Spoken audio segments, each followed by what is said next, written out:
Hello everyone, welcome to TutorialsPoint.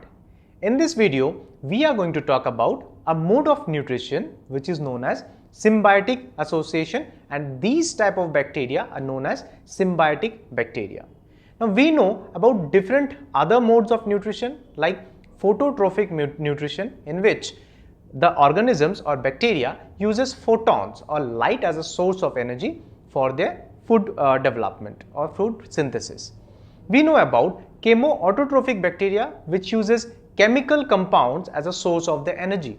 We know about saprophytic bacteria, which uses dead organic matter as their food source.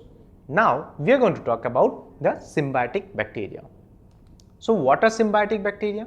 These are bacteria which live in mutually beneficial association with other organisms. So this is a very important terminology, mutually beneficial association, which means symbiotic association. So each organism helps each other in some way. For example, if there are two organisms, organism A and organism B.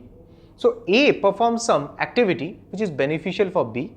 B performs some activity which is beneficial for A. So both of them, A and B, helps each other. So there are many examples which we can use to highlight this type of symbiotic association. First, let us take an example of E. coli and its symbiotic association with human beings. E. coli is an organism or a bacteria which lives in the human intestine. Now, how it benefits us? It actually feeds on the undigested matter of from the human intestine. It checks the growth of the putrefying bacteria. What are putrefying bacteria?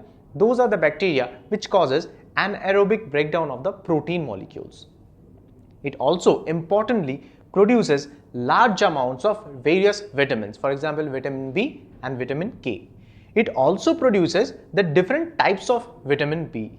So you can understand it is a mutual understanding or mutual association.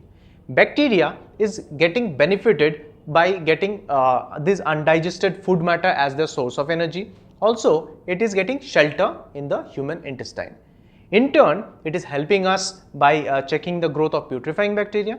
It also helps us by making a large amount of vitamins like vitamin B and vitamin K.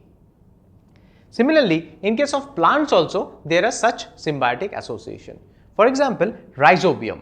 This is a bacterium which lives in symbiotic association with leguminous plants, that is plants which can provide high source of proteins. Those are leguminous plants. So how this helps? It actually helps in fixing atmospheric nitrogen. Now we know that the atmospheric nitrogen is in gaseous form. Now this gaseous form of nitrogen cannot be used by the plants as a source of nitrogen for their nutrition. Now how can these be useful? There is one single way, like due to lightning, these type of gaseous nitrogen, they convert into nitrites, and these nitrites are in turn used by the plants as a source of nitrogen. But in addition to that, Rhizobium plays an important role. Rhizobium, they live in the root nodules of different plants, mostly leguminous plants. Now this Rhizobium, they convert atmospheric gaseous nitrogen into nitrites, which are actually used by the plants. So this is also a symbiotic association. It is providing nitrogen to the plants, and in turn Rhizobium, they get food materials from the plant root nodules also. It performs the fixation of nitrogen, that is nitrogen fixation in the nodules.